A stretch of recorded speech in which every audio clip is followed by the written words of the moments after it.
Now, ladies and gentlemen, we're one session away from lunch. I hope you enjoyed this last session as we wrap it all up by moving to mentorship to sponsorship. May I please introduce our speakers, Ms. Susan Hunter, CEO, APM Terminals, Mutlaq Moraished, CEO, Tasnee, Racha Khawaja, Group Chief Distribution and Development Officer, Equitativa, Ms. Karina Chapa, Mentorship Program Manager, Saudi Aramco, and our moderator, Mr. Khalid Alawi, Entrepreneurship Support Manager in the Partnerships and Customer Engagement Department, Labor Fund, Tamkeen. So in this session, we will be talking about the next stage of mentorship, which we believe is sponsorship. Unlike mentoring, which supports advice and guidance, being a sponsor or gaining a sponsor means actively and directly advocating for and helping drive actual career promotion. While mentors can be from outside one's organization, sponsors are generally from within the organization itself and can play a critical role in supporting actual career advancement and moves to the next level. This panel will explore the difference between mentorship and sponsorship, and we'll look at key challenges and best practices with our distinguished panelists. To start with, please help me to welcome Ms. Susan Hunter, the CEO of APM Terminals, Mr. Mutlaq Moraished, the CEO of Tasnee, Ms. Racha Khawaja, Group Chief Distribution and Development Officer of Equitativa, and finally Ms. Karina Chapa, the Mentoring Program Manager at Saudi Aramco. To start with, I'll direct the question to Ms. Susan Hunter. How does mentorship or sponsorship play a role in APM Terminals employees' career progression or advancement? Sure, thank you very much. So if I look at APM Terminals globally, then we do have a structured mentorship program. It's particularly focused at reaching out to sort of more junior colleagues and connecting them to the network of the senior colleagues.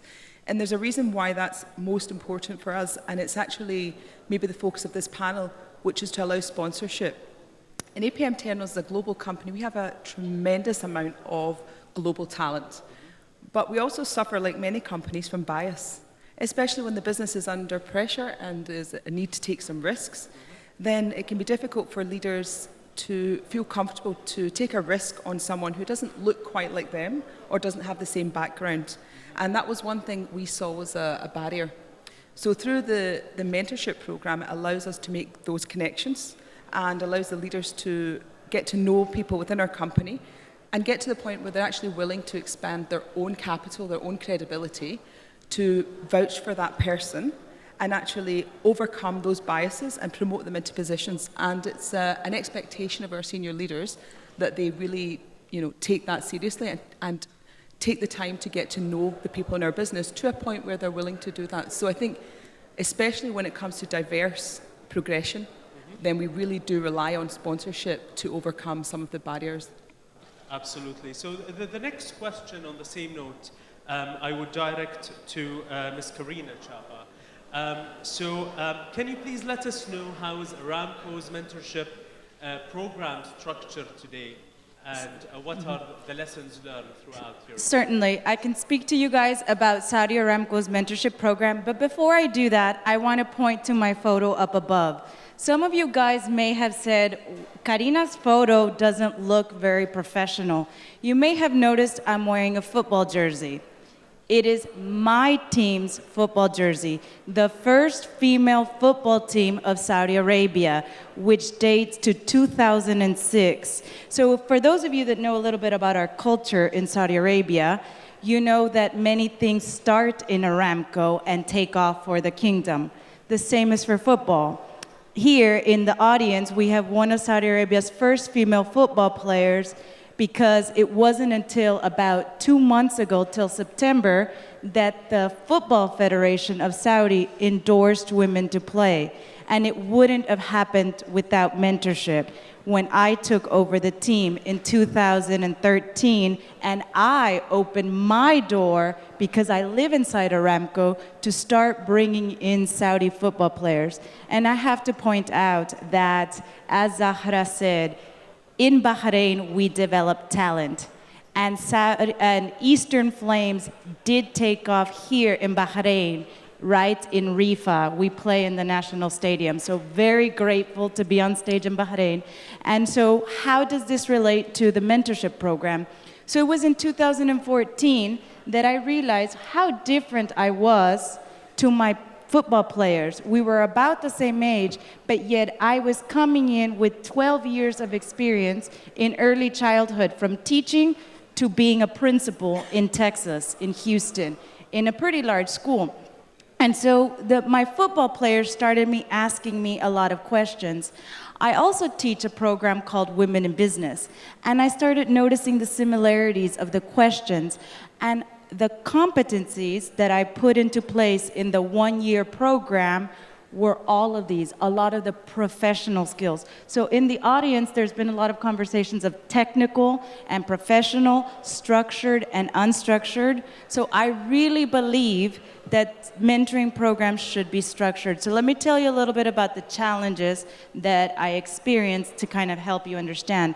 So first of all, in 2016, my boss said, Karina, don't touch the program. That was very hard for me to do because, first of all, the program was only for women.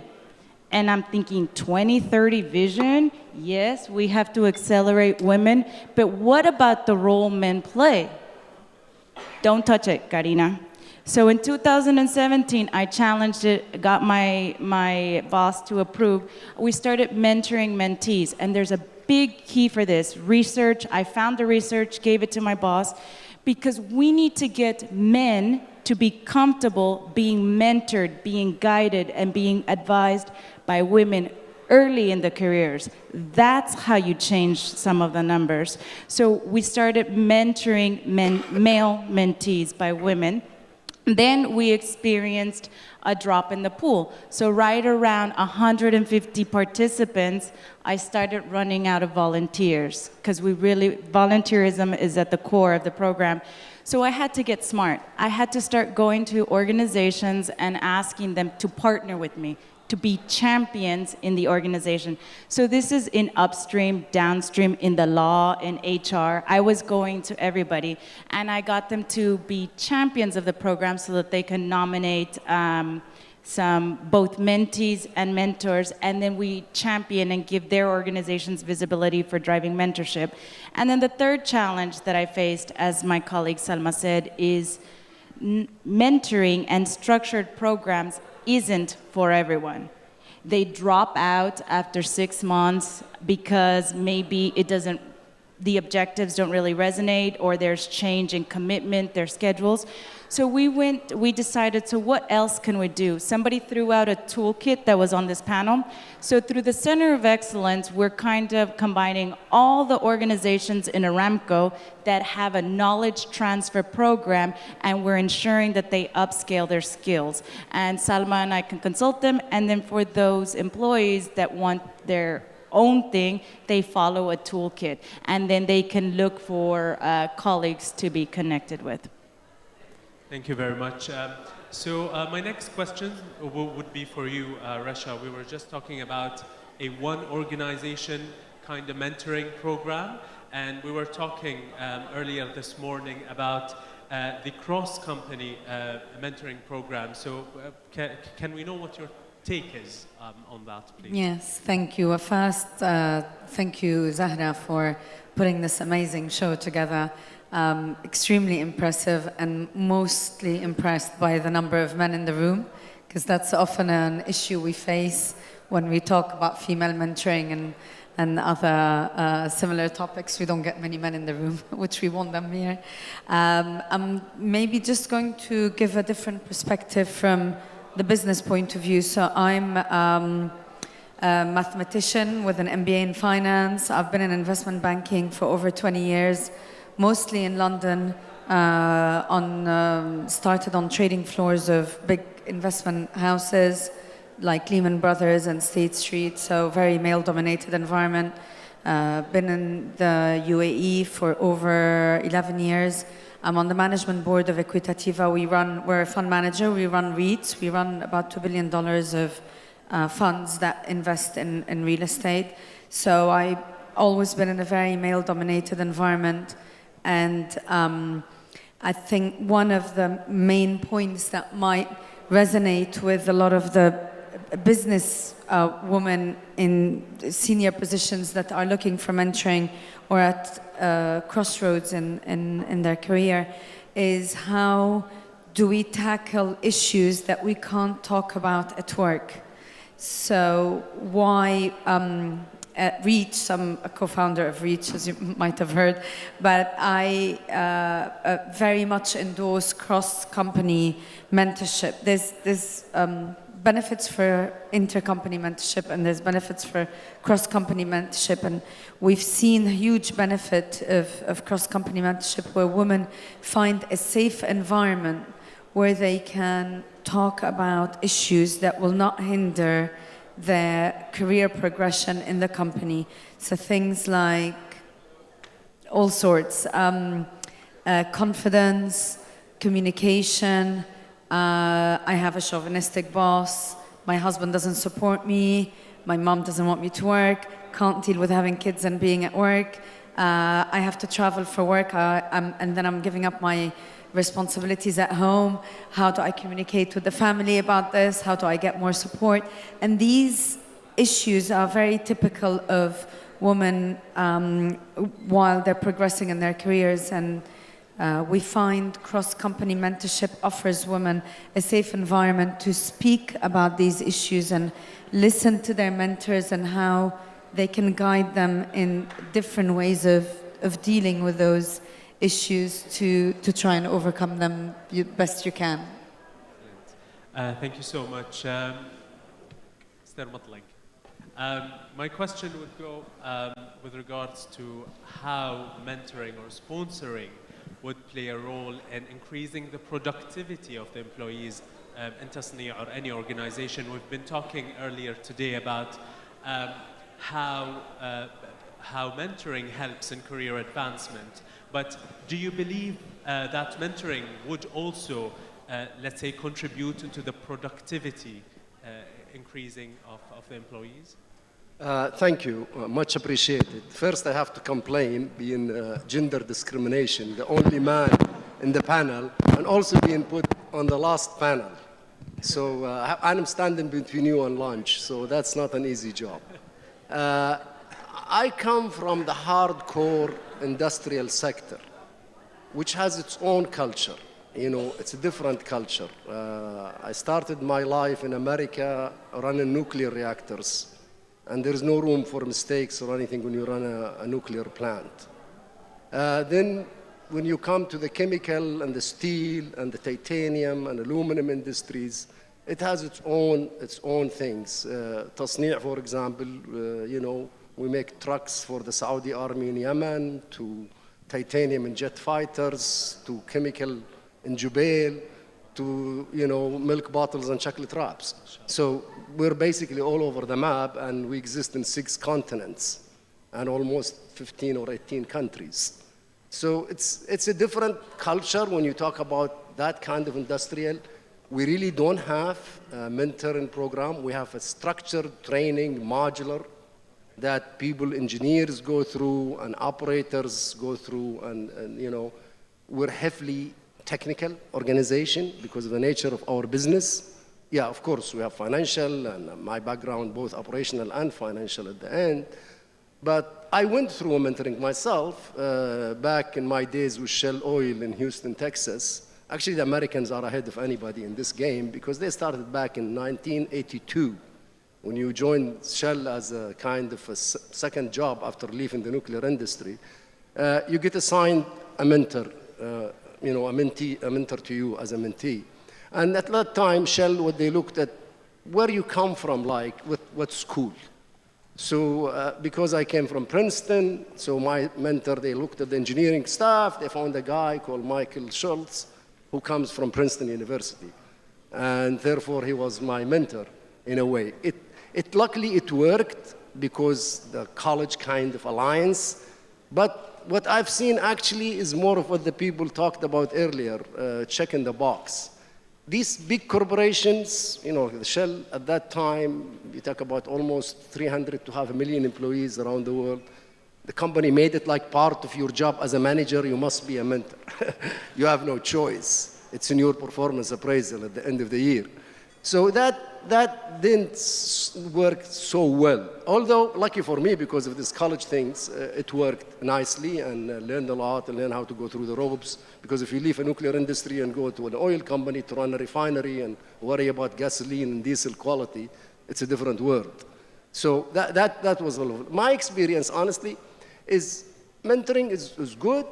I think we have to be careful, very careful, when you change into sponsoring. Especially in this Gulf, I am a Bedouin from the Gulf, so I cannot complain about my own background.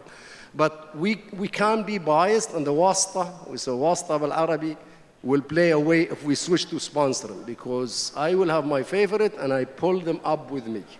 And that's dangerous, because mentoring is you help people to help themselves. Sponsoring, it's almost you have a stake in the game.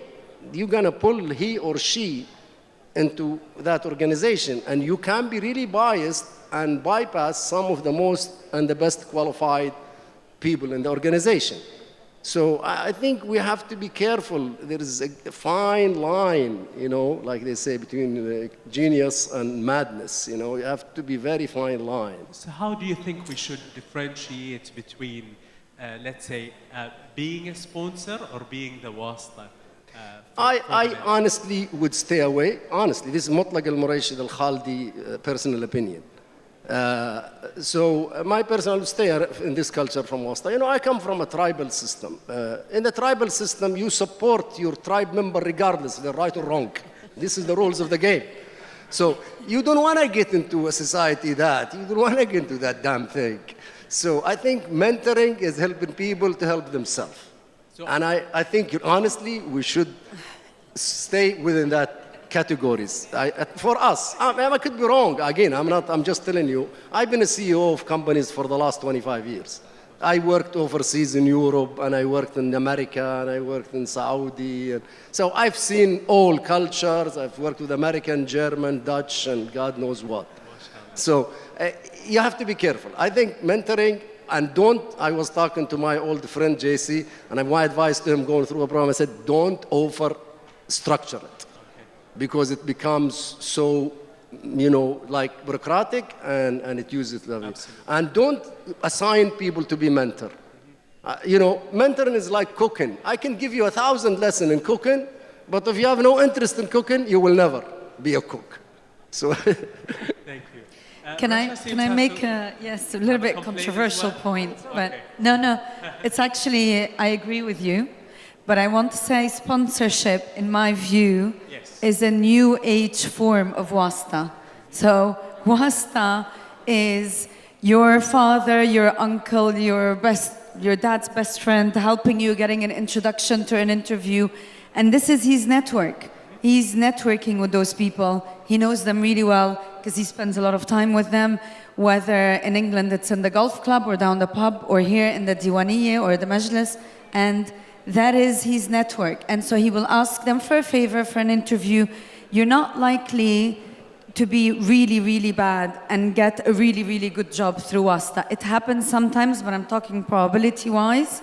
It's giving you an entrance, but that is the same as sponsorship in a way, where we advocate that the younger or the senior mid-level need to network more, need to open more doors, need to speak about their abilities, and that's what opened doors for you. It's not very dissimilar, and there's nothing wrong with it.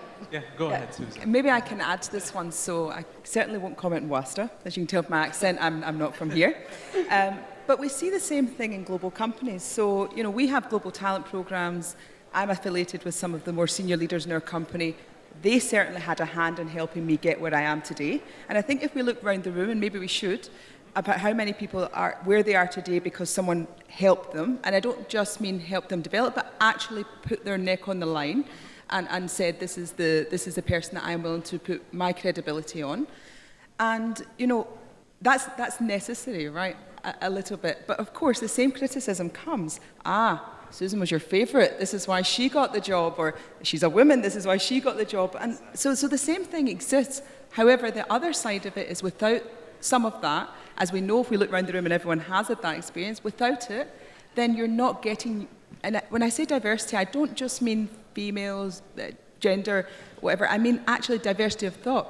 So if I give my example, so I am female, evidently, in a male-dominated industry, not as industrial as yours, but certainly not, you know, certainly an operational. And I also don't come from a terminal background. So not a traditional background, I come from much more strategy and transformation and general management. So leaders looking at me would be, maybe find it quite difficult to make that link without the help of sponsorship. So I think it's a super point. How do we balance that sponsorship through, and favoritism, because they're not the same. And I think it comes down to the person has to perform and has to have performed in the past. So there can be no question that it's just a family connection or a favoritism. It has to come down to, would other leaders look at this person and say they performed? And do they perform in the role and give credit to the sponsor? Absolutely.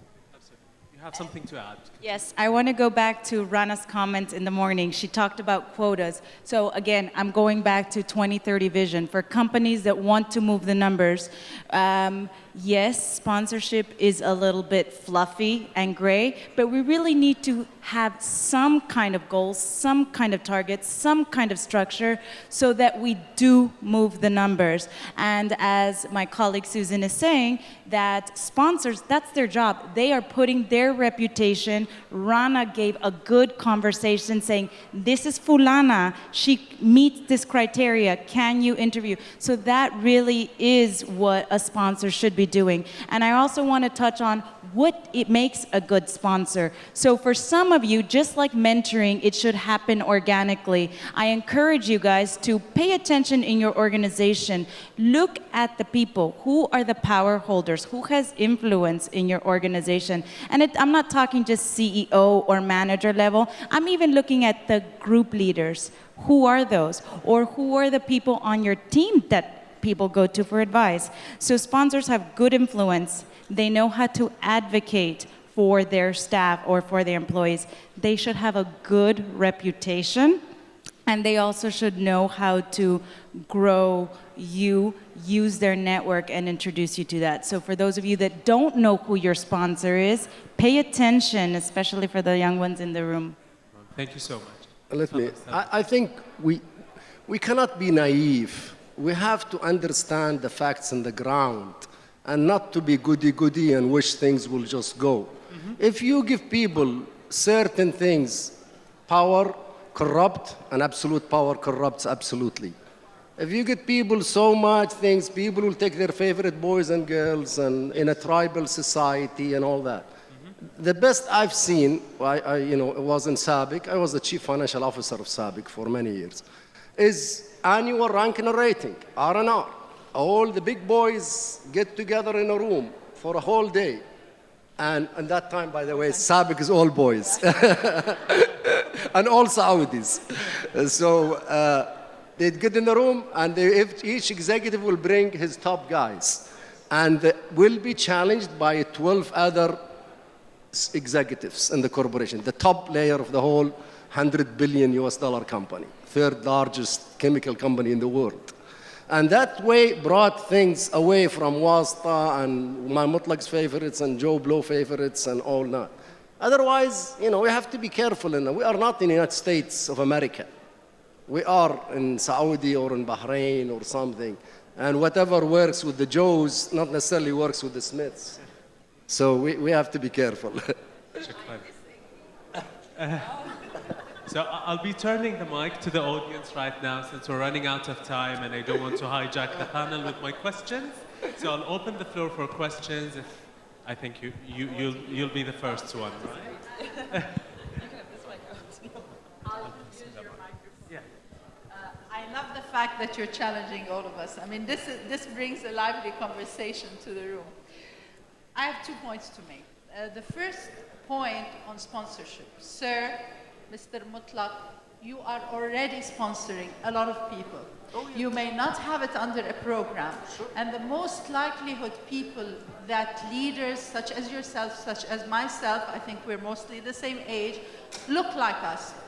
So by thinking, do I have a business need to your point, Susan, of organizing sponsorship, not all over the organization, only for the high performance, high potential people that don't look like us. They could be women, they could be minorities in the organization, and there should be that business need to bring them to the leadership floor. Then you should look, anybody should look at a sponsorship program. But management, leadership, it's already happening, like mentorship. So that's my first point, and my second point.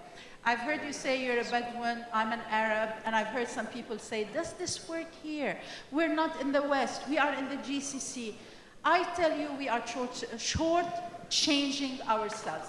We are no different than any other country in the world. We had a delegation a few years ago. I got a call from Deloitte US saying, Rana, we have a group we support who are from Wall Street, lawyers and financial women.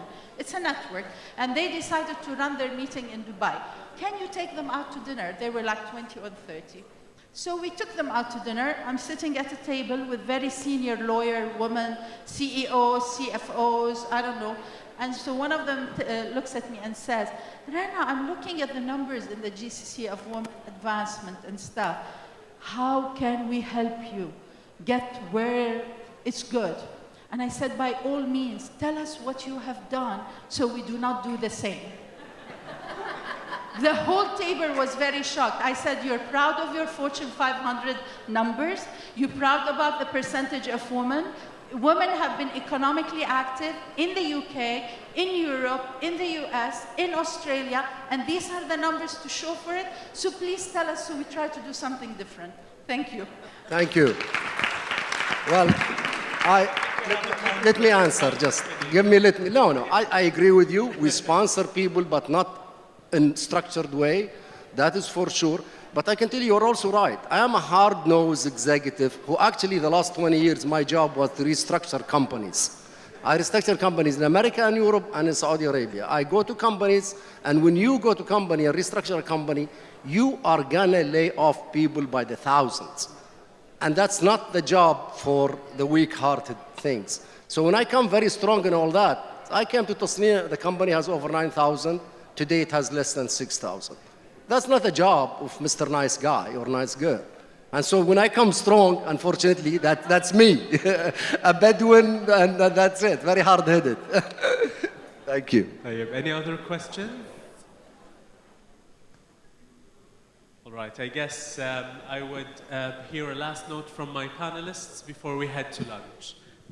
Karina? Yes, so for individuals, often I get asked about what books. And I want to share a book that stayed with me, one of the first mentoring books. It says, Who's in Your Top Hive? So this book really changes the paradigm that we should all have about 5 mentors. So as you're hearing this, if you don't have 5 mentors, I want you to think, who else could you pull into your network that could potentially be a mentor that can blossom into a sponsor? And then for those of you that are program managers, this is a new field. I myself am involved in Europe in a cohort, and we're really diving deep in best practices, and we get together. So I encourage you, if you're program managers, reach out to people here, establish a group, how you can support each other, and make mentoring work for Bahrain companies or Khaliji companies or for Arab companies, wherever you are, but make it work and support each other. Thank you, Karina. Racha, any last notes? Now, just want to say we're looking forward to having all the mentees and mentors this afternoon after lunch to talk a little bit more about Reach, how it works, why it's helped a lot of all the mentees, and how did it impact us personally, and why we got on this adventure to start with. So really looking forward to that. Shukran, Racha. Really, my advice is not to take it as the flavor of the month, because the Joes do it, we must do it. You should really do what works for you and what works for your business. And not everything operates in the nuclear industry, not necessarily operates in the chemical industry, not necessarily in the financial world. So I think you should be careful before you jump into something because somebody else did it and big noise and all that. You should use common sense and do the best for your organization and get your management and leadership involved in the process, not do it from the top down. Absolutely. That's it. Noted, sir. Ms. Susan? I think the thing for me is probably to ask sponsors to be brave. So you've built up credibility, and when you see people who do fit your business need and who do need that helping hand, take a risk and expend some of that, and then for mentees, earn it and make that person so glad that they did it, and work hard every day if you get that opportunity to make that sponsor really proud. Thank you very much, ladies and gentlemen. This was our panel for today. Thank you very much for joining us.